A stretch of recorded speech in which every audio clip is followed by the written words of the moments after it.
Le lac Ladoga, aux confins nord-ouest de la Russie. Voilà près d'un millénaire que des moines orthodoxes mènent ici une vie de recueillement. L'archipel de Valaam incarne depuis toujours la quintessence de la vie monastique russe. L'isolement de ce lieu austère et glacé a autant contribué à sa légende que les chants sacrés uniques au monde interprétés par ses occupants. Depuis sa fondation, probablement au XIIe siècle, le monastère a été à maintes reprises malmené et vandalisé. Les moines y sont toujours revenus pour bâtir de nouveaux lieux de culte sur les ruines. Il est rare qu'une équipe de télévision soit autorisée à séjourner dans l'archipel pour filmer le quotidien de ses ascètes.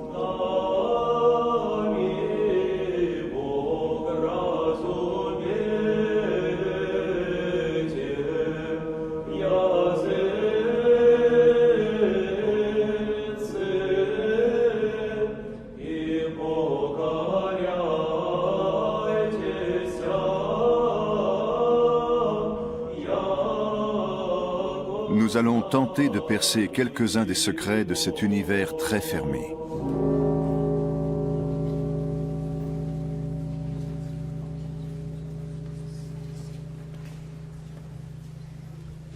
La nuit de Pâques est celle de tous les mystères et le plus grand d'entre eux est la résurrection du Christ. L'église du monastère accueille une impressionnante cérémonie qui se déroule à la seule lueur des bougies dans une atmosphère de profond recueillement.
Principale fête de l'orthodoxie russe, Pâques est célébrée avec plus de faste encore que Noël. C'est ce qui a déterminé nos dates de visite. Nous nous sommes entretenus avec différents pensionnaires des lieux, des novices au père supérieur.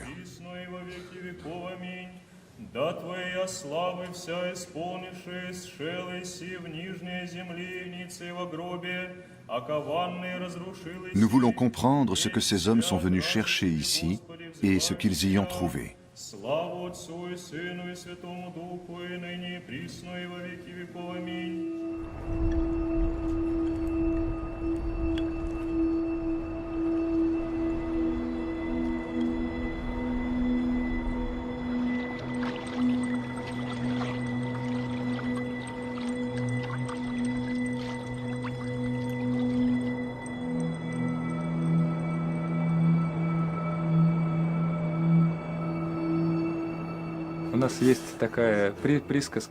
Il y a chez nous un dicton qui dit que celui qui vient une fois à Valaam contracte une maladie, la Valaamka, qui le pousse à revenir ici.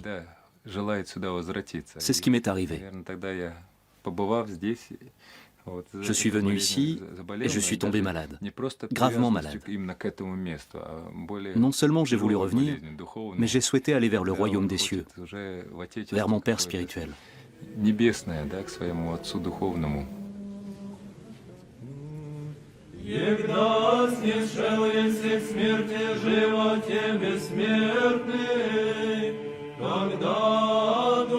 Le père David est le premier moine que nous rencontrons.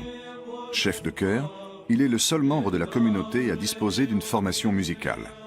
Il considère d'ailleurs que la musique est une porte sur le monde spirituel. Les chants sacrés orthodoxes, bien que d'origine byzantine, sont fortement imprégnés de l'âme russe.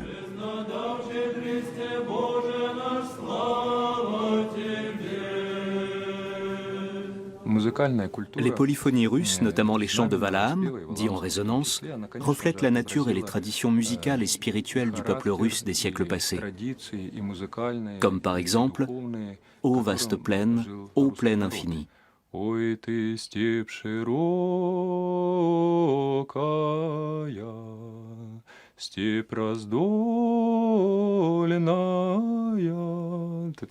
Cela parle d'immensité, de course à travers l'espace.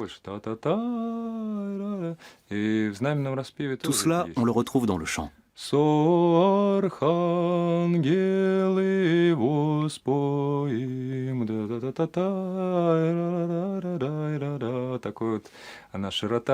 C'est toute l'étendue de la steppe. L'âme affligée et pénitente aspire à aller dans cet espace, à se libérer du fardeau des péchés qui lui pèsent. C'est à travers la pénitence et la foi en Dieu que se manifeste cette culture musicale de la prière.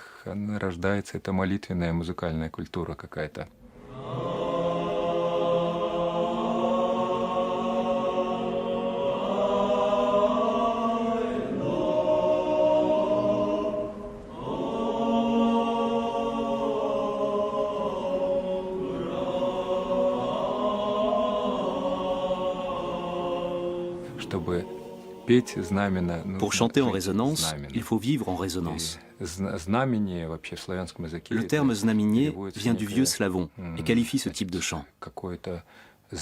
Il signifie le symbole, le message qui nous est adressé. La nécessité de vivre en harmonie sans avoir besoin de parler. Le chant doit refléter notre foi et nos valeurs. Nous devons être des modèles de spiritualité et de vertu. C'est ce que l'on appelle vivre en résonance.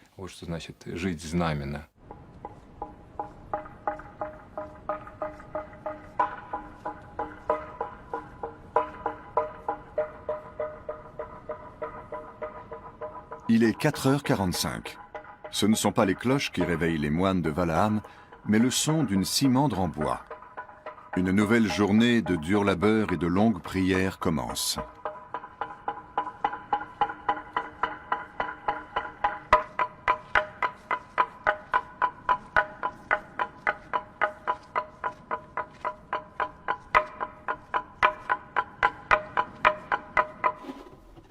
Dès l'aube, les moines vaquent à leurs occupations, des activités artisanales la plupart du temps.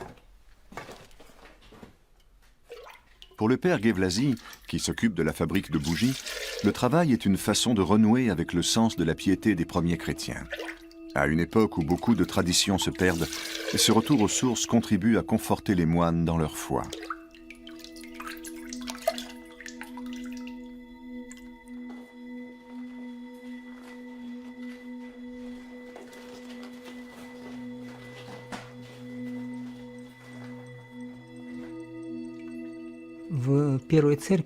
Au premier jour de l'Église, il y a longtemps, les gens venaient prier avec des offrandes de pain, de vin et de chandelles. Chacun produisait sa propre cire et en faisait des chandelles qu'il apportait à l'office. Au fil des siècles, c'est devenu impossible et c'est désormais l'Église qui fournit les cierges. Le fidèle achète un cierge dont il fait offrande à Dieu. Dans l'Israël antique, on sacrifiait des veaux, des agneaux et d'autres animaux de prix. Dans le Nouveau Testament, c'est de cierges, de pain et de vin qu'il s'agit.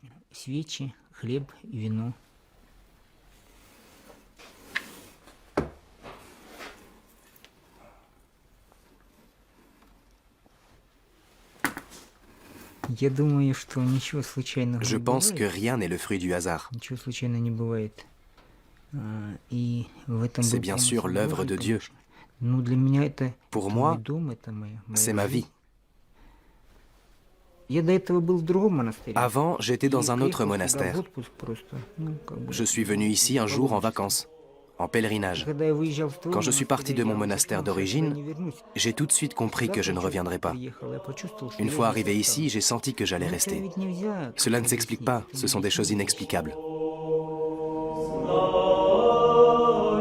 On peine à comprendre ce qui peut retenir les hommes sur ce coin de terre perdu au milieu d'un lac et couvert d'une mince couche de sol fertile. Ce sont peut-être ces rochers spectaculaires et fendus par le froid, apparemment vieux comme le monde, qui font la magie de Valaam.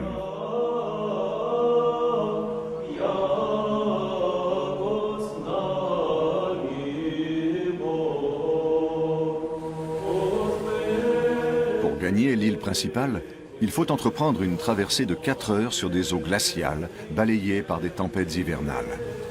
Comment expliquer une telle ferveur? Est-ce que l'on se sent plus proche de Dieu sur cette terre dénudée, loin de tout?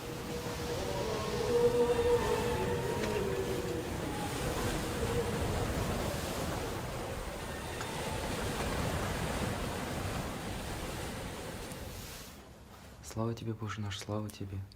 Царю небесный, утешитель души истины, и везде истина исполняется, сокровищ благих и жизнеподателю, приди, исцели истины и очисти на отеки скверны, и спаси блажи души наши. Святыня Божия, помилуй меня грешного. Господи, в Иисусе Христе, Сыне Божий, помилуй меня грешного. Moscovite d'origine, Maxime vit à Valaam depuis 7 ans. Il était footballeur professionnel avant d'entrer au monastère et de prendre le nom de père Manouil.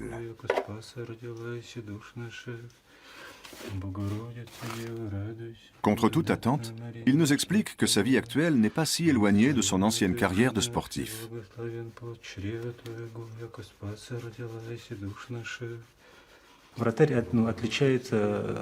Le gardien de but ne porte pas le même maillot que les joueurs de terrain. Il est membre de l'équipe, mais il se tient à l'écart. C'est la même chose dans un monastère.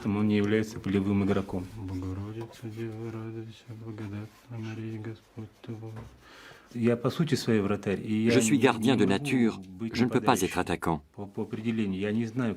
Je ne veux pas faire de mal à un autre homme.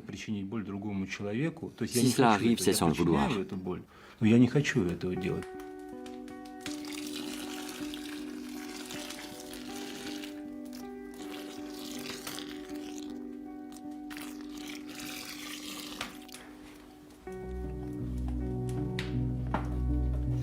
Lors de sa première visite à Valaam, Maxime s'est entretenu avec un starietz, un patriarche et chef spirituel de la communauté. C'est grâce à lui qu'il a pris conscience de sa propre vocation. Dans l'orthodoxie, l'Église est la force qui détermine l'orientation de chaque vie humaine. C'est ainsi que Maxime a décidé de rester sur l'île pour y débuter sa formation de novice.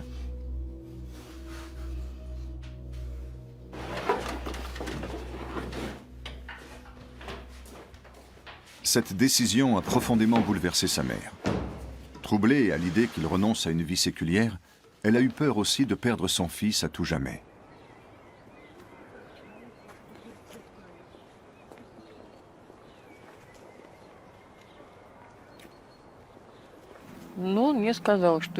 Il m'a dit « J'aime Dieu ». Que vouliez-vous que je fasse? Je ne l'ai pas compris, mais je ne m'y suis pas opposée. Et je n'ai jamais cessé d'aimer mon fils.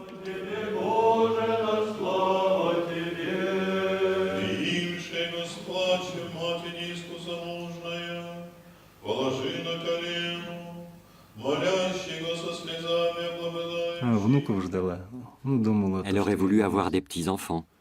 Elle s'est dit que je reviendrais, même au bout de 7 ans. Mais non. Je lui dis que nous avons l'éternité devant nous. Elle me demande si elle fait tout comme il faut. Je lui réponds « mais oui ». Régulièrement, Marina rend visite à son fils au monastère. Pour rester proche de lui, une seule voie s'offrait à elle, celle de la foi. Je me suis mise à pratiquer chez moi, à Moscou. J'essaie de faire plaisir à mon fils pour que ce soit plus facile pour lui. Je suis donc devenue pratiquante.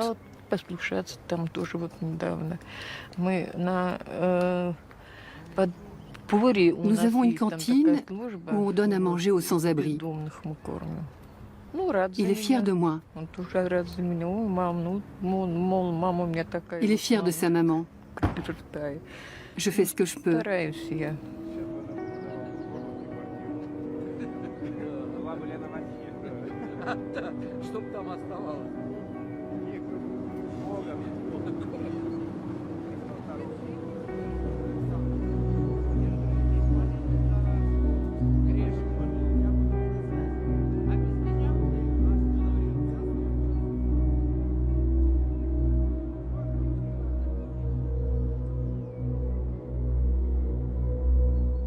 Le miracle existe-t-il?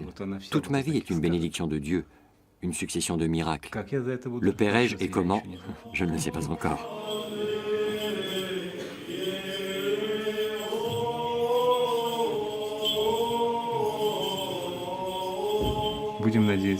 Espérons que le Seigneur me vienne en aide, qu'il me donne la force, la patience et la volonté de poursuivre dans cette voie.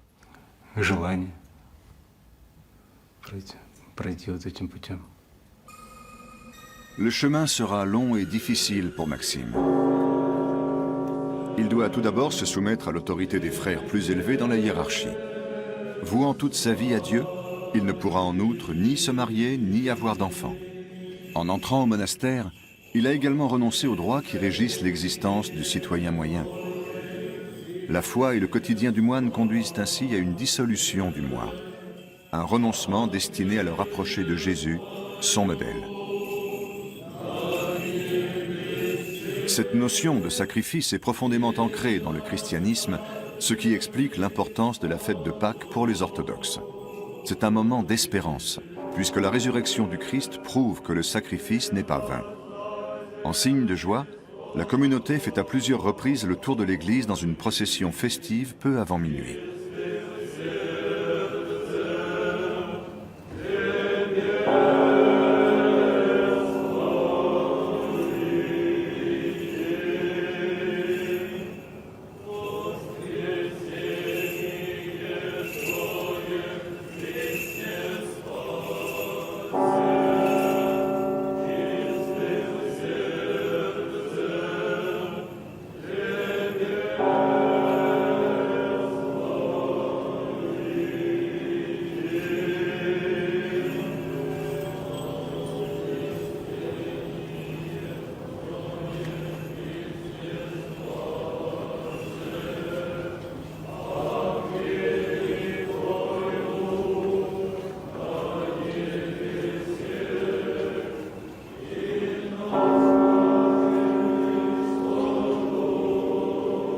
Moines et fidèles se rassemblent sur le parvis de l'église en attendant que les cloches sonnent.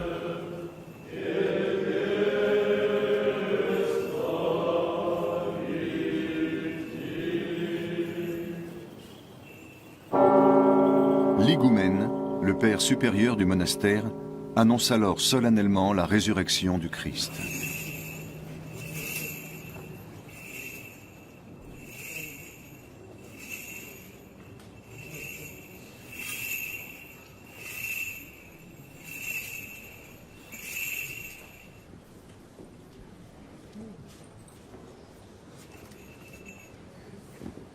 Слава святи, единосущный, и животворящий, и нераздельный Троице, всегда, ныне и присно, и во веки веков. Христос воскресе из мертвых, смертью смерть поправ, и сущим во гробе живот даровал. Христос воскресе из мертвых, смертью смерть поправ, и сущим во гробе живот даровал. Христос Après le chant de louange des moines qui annonce la bonne nouvelle, l'égoumène s'adresse à l'assistance pour la salutation pascale.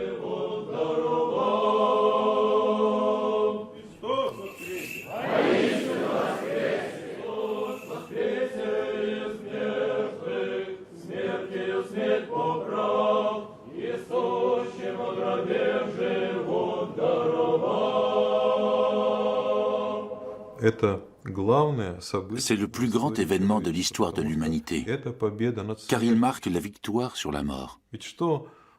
Qu'est-ce qui a de tout temps préoccupé l'homme, plus que tout? La mort. Du plus primitif au philosophe le plus sage, chacun est confronté à cette question. Pourquoi existons-nous?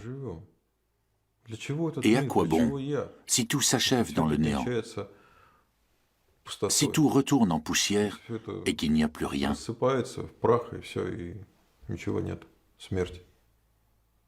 C'est pourquoi la victoire sur la mort est si importante.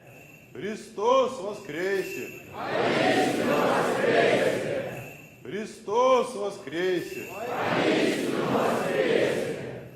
Христос воскресе! Утреннюем, утреннюю глубоко и вместо мира песнь принеси, Владыце, и Христа узрим правды солнце, всем жизнь воссияюща.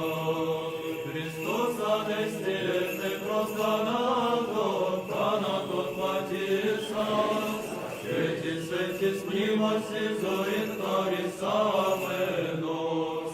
Христос одесте просто на тот платится, Свети, снимоси, зорит харисаме нос.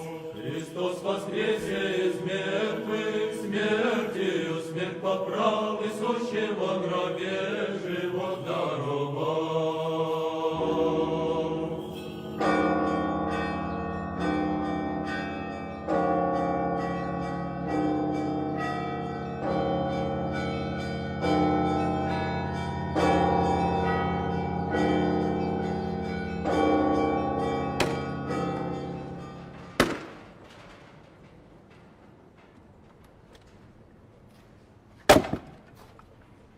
Si les festivités pascales offrent des moments joyeux et solennels à la fois, le quotidien des moines est une rude épreuve.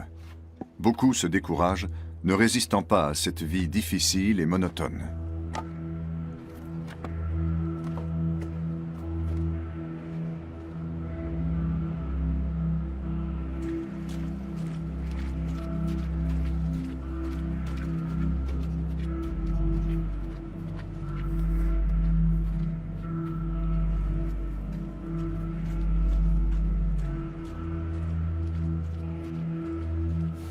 La cuisine occupe une place importante dans cet univers de dévotion.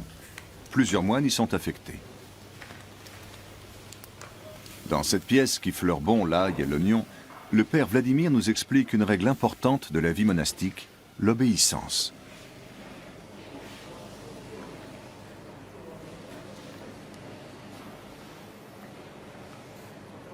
Le prêtre est venu me voir un soir après le service et il m'a demandé « Vladimir, tu sais faire la cuisine ?» Je lui ai dit que non, j'étais cordonnier de formation. Il m'a répondu « Ce n'est pas grave, tu seras cuisinier. » Au début, j'allais voir tout le monde avec mon cahier et j'ai demandé aux gens combien de temps il fallait faire cuire les pommes de terre, les carottes. J'ai fini par apprendre. L'obéissance, telle que je la comprends, c'est le renoncement à sa propre volonté. Ce n'est plus votre volonté, mais celle d'un autre. C'est ce à quoi nous aspirons avant tout dans un monastère, renoncer à sa propre volonté. Avant, j'ai toujours vécu selon ma volonté, et je n'avais jamais rien fait de bien. Abandonner une partie de son libre arbitre est une façon de purifier son âme et son esprit. S'agissant du corps, les moines de Valaam observent un régime très strict, sans viande. Pendant les 40 jours du carême, ils renoncent même aux poissons et aux produits laitiers.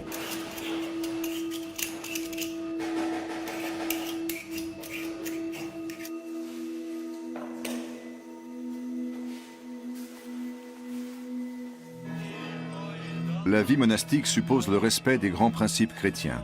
Amour, humilité et obéissance. L'élévation spirituelle qui en résulte doit permettre de purifier l'âme. Tel est le socle mystique de la foi.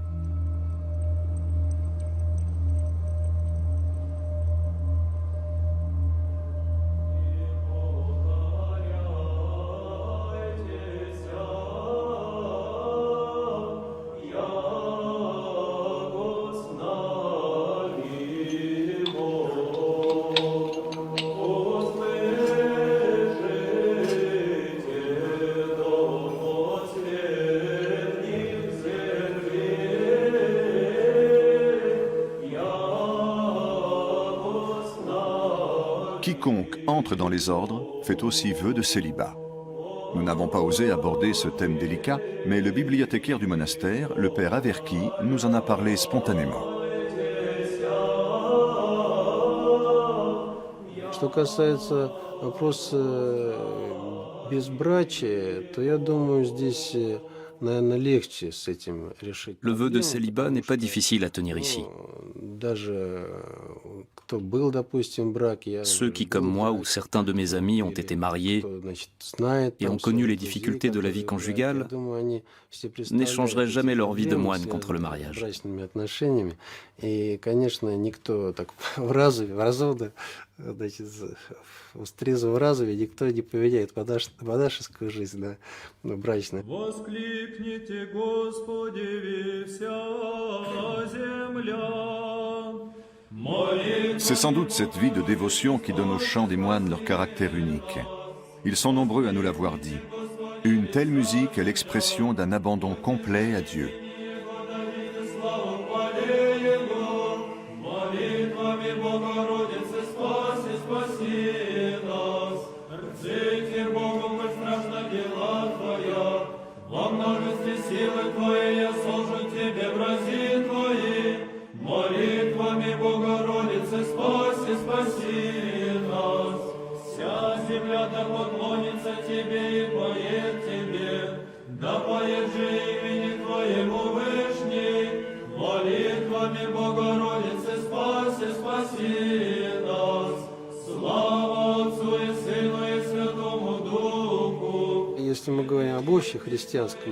Si l'on veut suivre une vocation chrétienne, il est indispensable de ne pas céder à toute colère intérieure.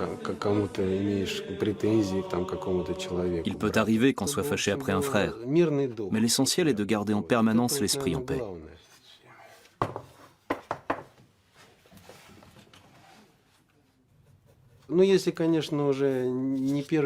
Avec le temps, on acquiert de l'expérience et on peut apprendre à gérer les problèmes mentalement et à s'y préparer.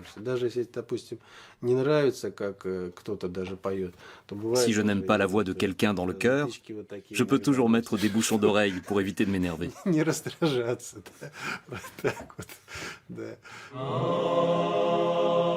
Si l'humilité est centrale, la faculté de maîtriser ses émotions et son comportement l'est tout autant. Il s'agit de préserver la pureté de l'esprit en excluant tout sentiment de rancœur ou d'hostilité.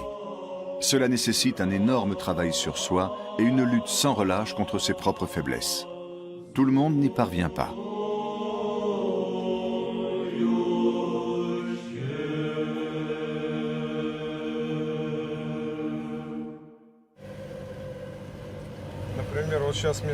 J'ai 47 ans et cela fait 6 ans que je vis dans le monastère. Certains arrivent peut-être à se réformer rapidement, moi non.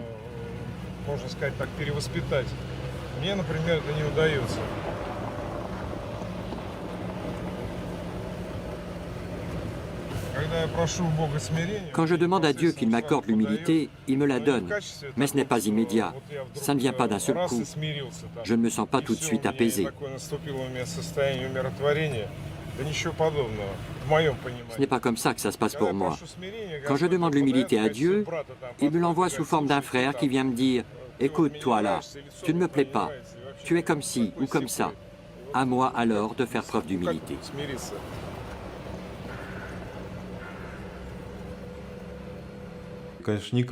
Tout le monde ne peut pas supporter cette vie monacale.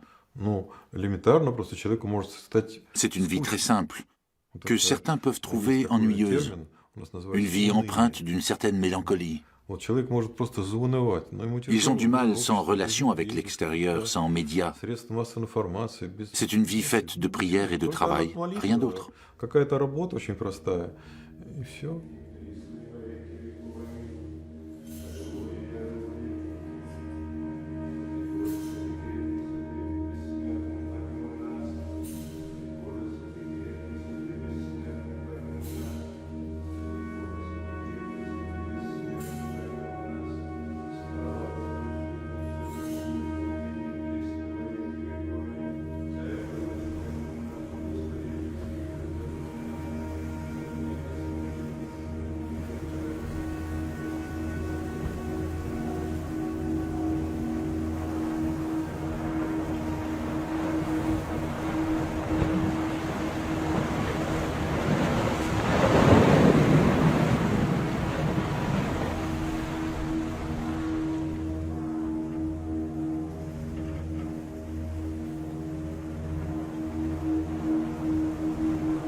Cela semble à peine croyable, mais à la fin des années 1980, l'île principale était encore en ruine et à l'abandon. La vie monastique avait déserté les lieux.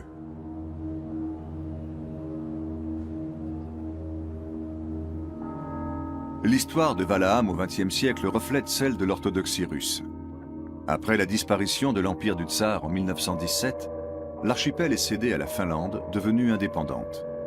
Dans un premier temps, c'est ce qui sauvera les moines des purges staliniennes des années 1930. Mais en 1939, l'Union soviétique envahit son voisin par le nord. Les moines ont tout juste le temps de quitter leur île.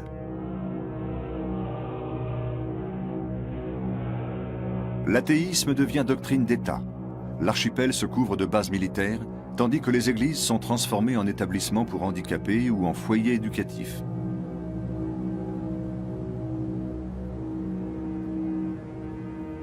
Il faut attendre le 14 octobre 1989 pour que 4 moines retournent à Valaam. Ce qu'ils y trouvent en aurait découragé plus d'un.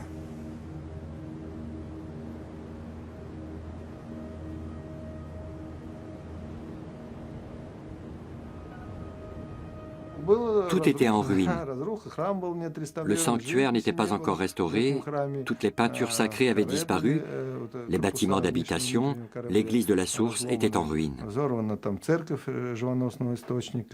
Il n'y avait pas de toilettes, pas d'eau courante, il y avait tout le temps des coupures de courant. On se promenait tous avec des lampes frontales, comme des mineurs. Lorsque je suis arrivé dans les années 1990, ce fut un vrai choc. Avant de venir ici, j'étais dans un monastère en parfait état, qui avait été restauré bien des années auparavant. Le monastère Saint-Serge, près de Moscou. J'étais habitué à vivre dans ce confort. Ici, c'était un cauchemar. Et je me suis dit que je ne vivrais jamais assez vieux pour voir tous les travaux achevés. Aujourd'hui restaurée, la cathédrale de Valaam a retrouvé son éclat d'antan. La synthèse des arts qui fait l'attrait des lieux de culte orthodoxes a été portée ici à un degré de perfection inédit. Une architecture céleste, des fresques colorées, des icônes aux dorures somptueuses et des broderies russes traditionnelles, le tout au service de Dieu et de la beauté.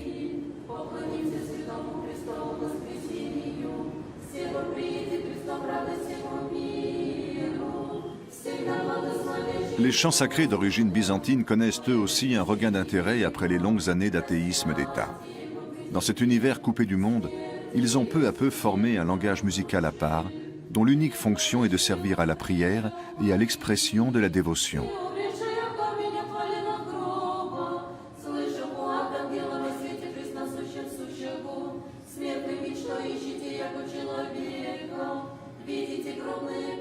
Cette tradition musicale ne demande qu'à être perpétuée et approfondie.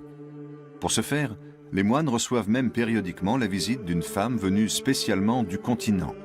une cantatrice du théâtre Mariinsky de Saint-Pétersbourg leur fait travailler leur intonation et leur technique vocale.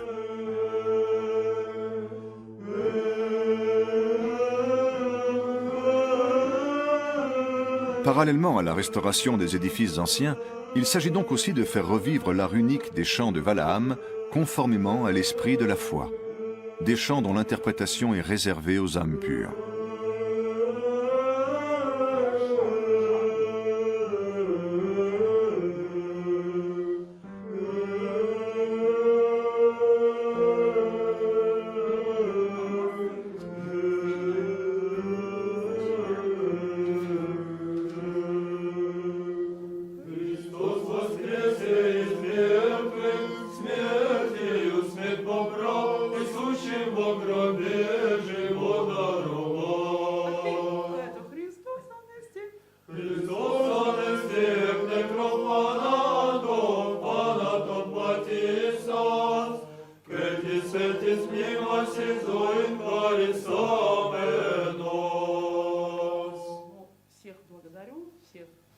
Возьмите, пожалуйста, покушать. Смотри, время 7 час.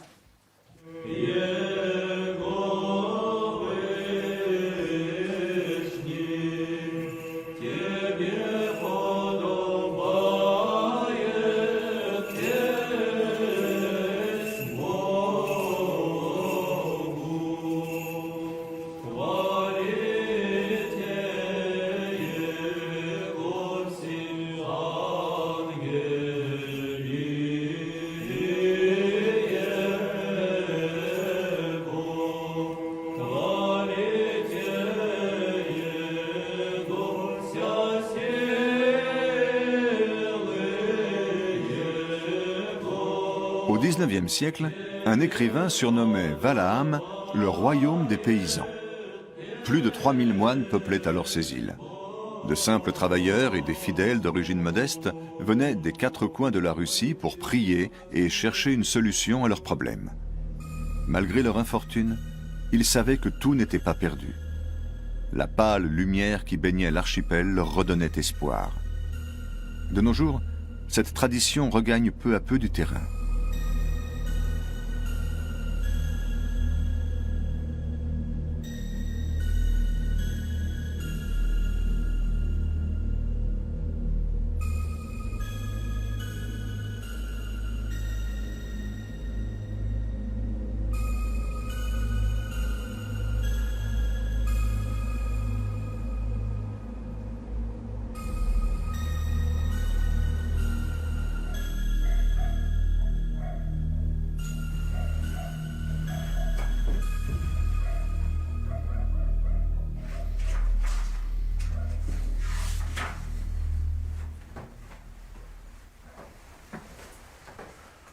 Отца и Сына и Святого Духа. Аминь.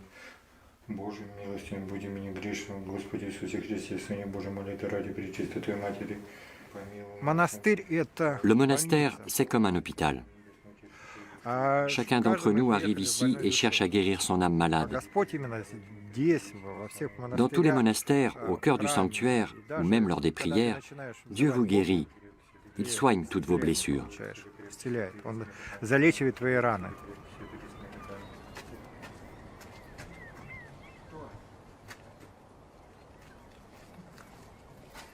Vladimir vient de Sibérie. Il n'a pas voulu nous dire ce qui l'avait poussé à s'installer ici, mais nous a confié que Valaham l'avait sauvé. Voilà 4 ans qu'il travaille dans la ferme du monastère. Il ne souhaite pas devenir moine, mais aspire simplement à rester sur l'île.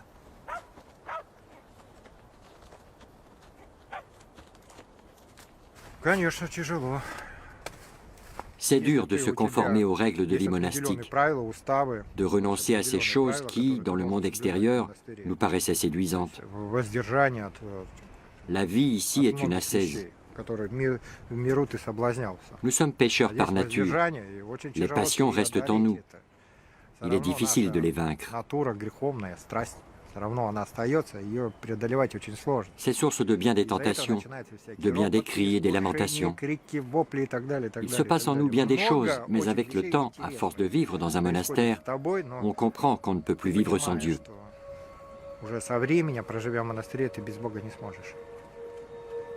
C'est le mystère éternel de la foi chrétienne, ou peut-être simplement l'expérience personnelle d'un homme qui a trouvé la paix intérieure dans cette existence spartiate.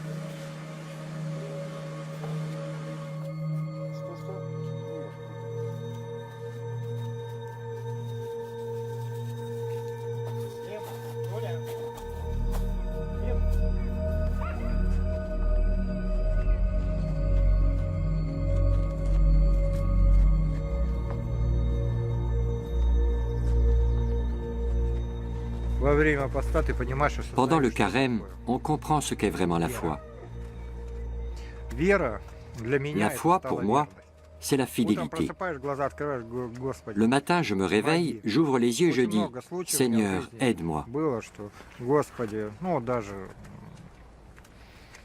Il m'est souvent arrivé, dans des situations de doute, de dire à Dieu « Je ne comprends pas, je ne vois pas d'issue ».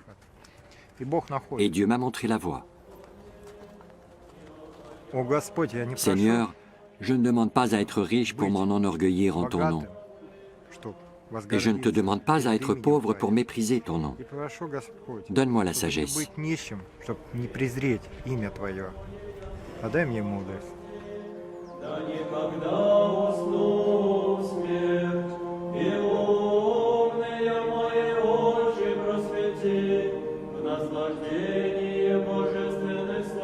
Une parole sacrée adressée à l'univers. C'est ainsi que les moines définissent la prière, si précieuse à leurs yeux. Beaucoup affirment que les textes de leurs chants sont plus importants que leurs notes de musique, car seuls les mots peuvent aider à trouver des réponses aux questions existentielles.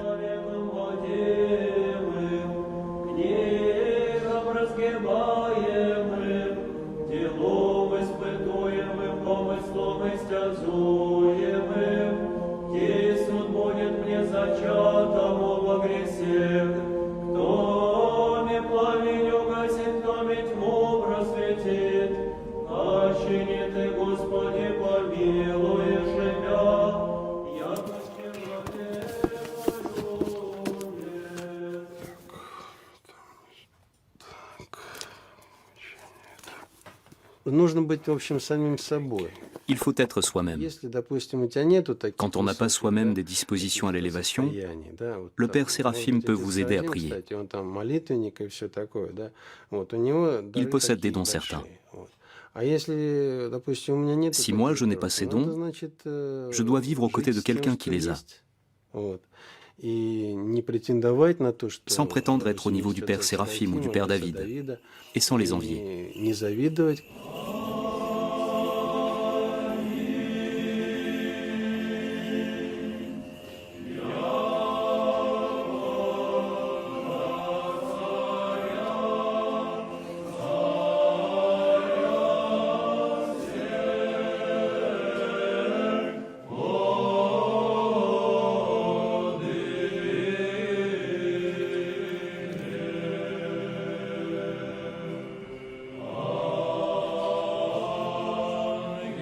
À plusieurs reprises, on nous a parlé avec respect et admiration du Père Séraphim. Nous ignorions toutefois qu'il était alsacien. Après un parcours exemplaire, 20 années d'ascèse et de méditation, il a atteint un rang spirituel très élevé et est aujourd'hui révéré comme le seul Starietz de Balaam, le chef et le guide spirituel de la communauté.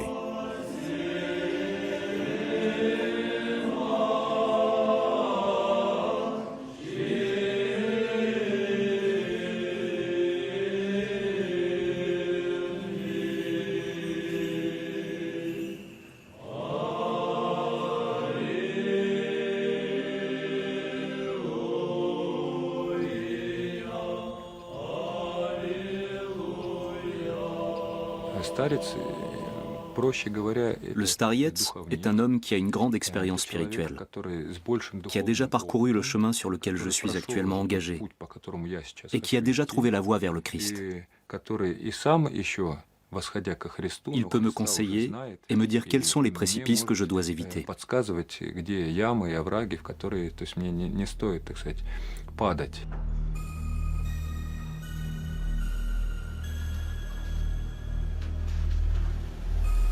Le Père Séraphim réside dans une partie reculée de l'île et ne reçoit que rarement des visiteurs.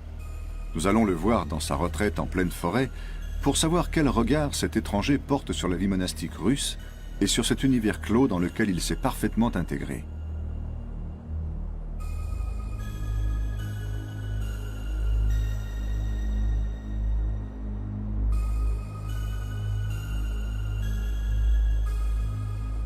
Les âmes qui vivent vraiment profondément une vie de repentir, de prière, en obéissance à l'Église, ce sont, on peut dire, vraiment des exceptions. Et c'est pourquoi la société russe, jusqu'à présent, malgré la présence de l'Église, elle est très malade, extrêmement malade. Et ça, je vous le dis vraiment avec la peine et avec la douleur de mon cœur, parce que je suis père spirituel et donc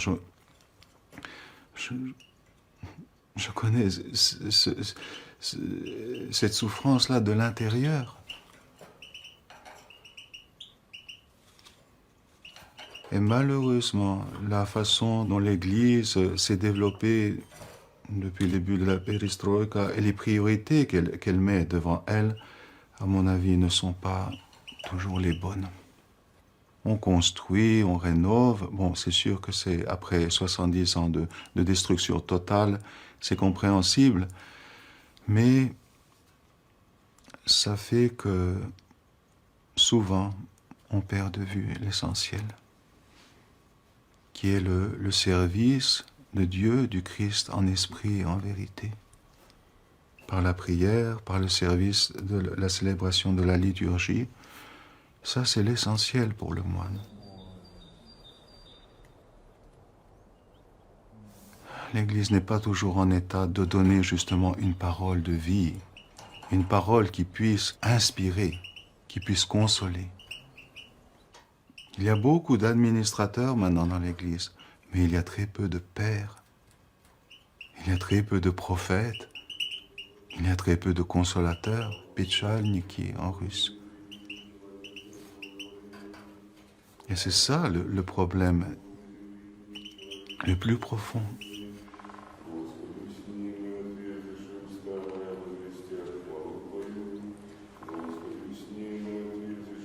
Le devoir principal du moine, c'est la prière pour le monde. Et en priant pour le monde, il participe aux destinées tragiques de ce monde-là.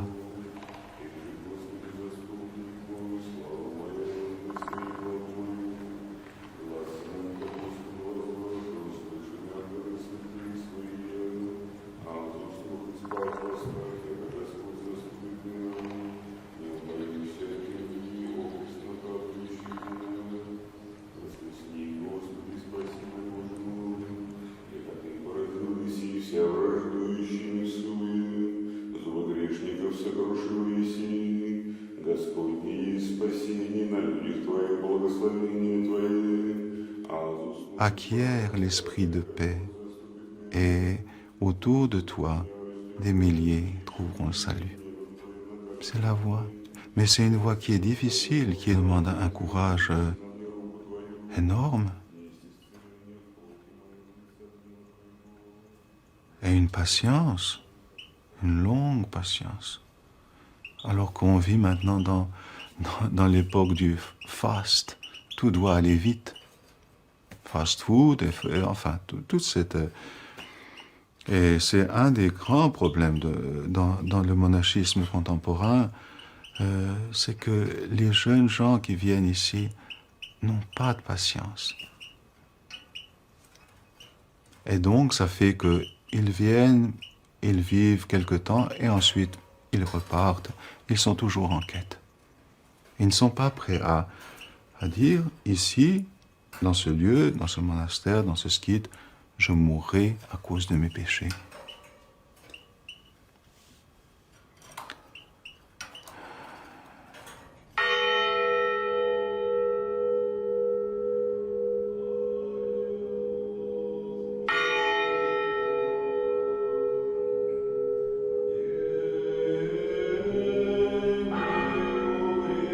Nous sommes venus pour leur chant, mais c'est leur humanité et leur vie simple, faite de prière et de musique, que nous avons appris à connaître.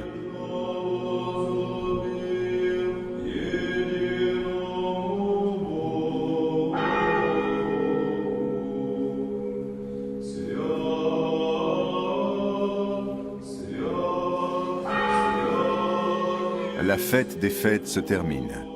Les fidèles reçoivent leurs cadeaux de Pâques.